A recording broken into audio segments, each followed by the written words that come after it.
Good morning, students. In last lecture, we had seen about conservation of forest and wildlife. Now, what is deforestation? What are its causes, consequences, and all this we have learned in last lecture. Now we are going to learn about conservation of forest and wildlife.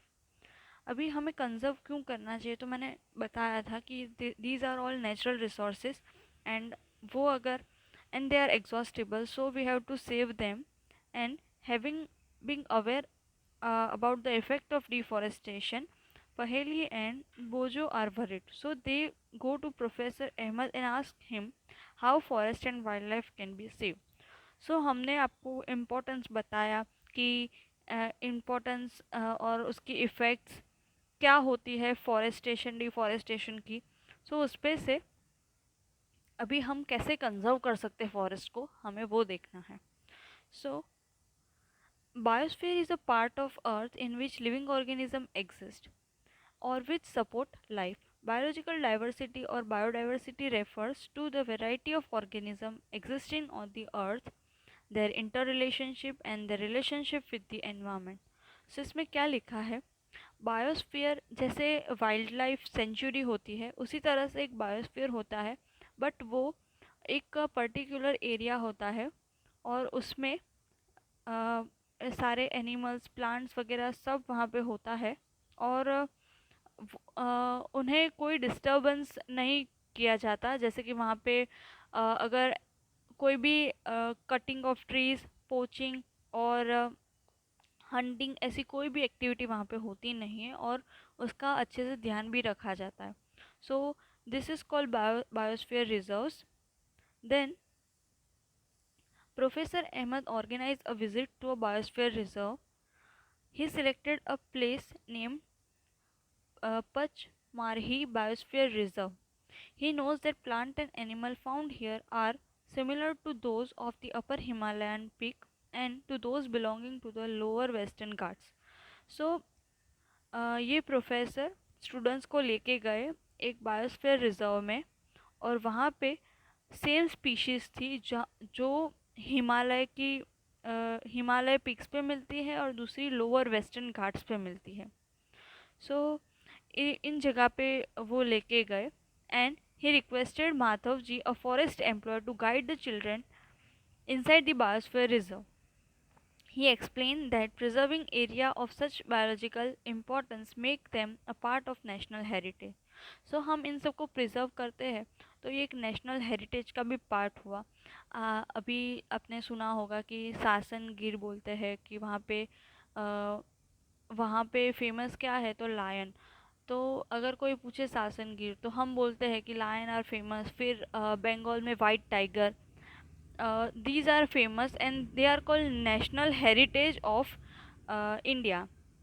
ठीक है, हम ऐसा बोल सकते हैं कि ये हमारी एक आइडेंटिटी भी है और इसलिए हमें उसे प्रिजर्व करना चाहिए.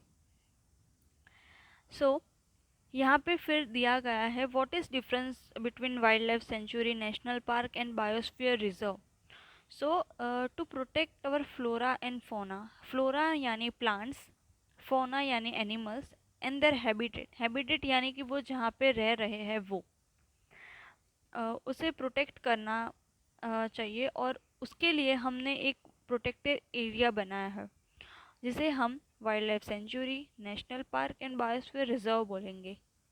इन which plantation, cultivation, grazing, felling trees, hunting, poaching, ये सारी एक्टिविटी वहाँ पे नहीं होती. बस यहाँ पे एनिमल्स को प्रोटेक्ट किया जाता है, उनको खाना पीना दिया जाता है, अच्छे से उनका केयर किया जाता है और कैसे उनका पॉपुलेशन बढ़ा है वो चीज़ पे ज़्यादा फोकस होता है. So what is difference between these three? So wild life sanctuary, area where animal are protected from any disturbance to them and their habitat. So यहाँ पे हम एक आर्टिफिशियली क्रिएट करते हैं फॉरेस्ट जैसा एनवायरनमेंट. अभी सेंचुरी में गए होंगे तो वहाँ पे अच्छे से सब रखा होता है उनके लिए एरिया, बट उनके लिए बहुत स्मॉल एरिया होता है. बट हम आर्टिफिशियली वो एरिया क्रिएट करते हैं उनके लिए, जिससे उन्हें कोई डिस्टरबेंस ना हो और वो अच्छे से रह सके। नेशनल पार्क, नेशनल पार्क में होता ये है कि वो सेंचुरी से बड़े एरिया होते हैं और वहाँ पे कुछ आर्टिफिशियली क्रिएट नहीं किया होता है इतना, और वो कुछ भी फ्रीली यूज़ कर सकते हैं, रह सकते हैं, उन पे कोई रिस्ट्रिक्शन नहीं होता। सेंचुरी में क्या होता है, उनको एक पिंजरे में बंद किया होता है और इस तरह से कि वो हम ह्यूमंस पे अटैक ना करें। बट नेशनल पार्क में इतना नहीं होता है, वहाँ पे एरिया भी उनके लिए बड़ा होता है, कई जगह प्रोटेक्शन के लिए रखे होते हैं पिंजरे। बट नेशनल पार्क में वो फ्रीली सब कुछ कर सकते हैं। और बायोस्फीयर रिजर्व होता है, वहाँ पे कोई भी रिस्ट्रिक्शन जैसा नहीं होता उन लोग के लिए, और वहाँ पे वो टोटली घूम सकते हैं। और एक एरिया ही उनके लिए, सपोज एक फॉरेस्ट एरिया है जहाँ पे हमें पता है कि बहुत सारे एनिमल्स प्लांट्स वहाँ पे है, तो उस जगह पे ऐसी कोई भी एक्टिविटी करने नहीं देंगे और उसे हम एक बायोस्फीयर रिजर्व जैसे अ, हम उसे मानेंगे। और उसके बाद वहाँ पे ऐसी कोई भी एक्टिविटी होने नहीं देनी चाहिए। सो उसे हम बायोस्फीयर रिजर्व कहेंगे। सो ये तीनों में बहुत कम डिफरेंस है, बट ये तीन प्रोटेक्टेड एरिया कंसिडर किया जा सकता है, जिसमें ना ही ग्रेजिंग, फेलिंग ट्रीज, हंटिंग, कोई भी ऐसी एक्टिविटी नहीं होती। बस ये प्रोटेक्शन, एनिमल के प्रोटेक्शन के लिए एंड प्लांट एंड ट्रीज के प्रोटेक्शन के लिए बनाई होती है। Large area of protected land for conservation of wildlife, plant and animal resources and traditional life of tribal living in the area.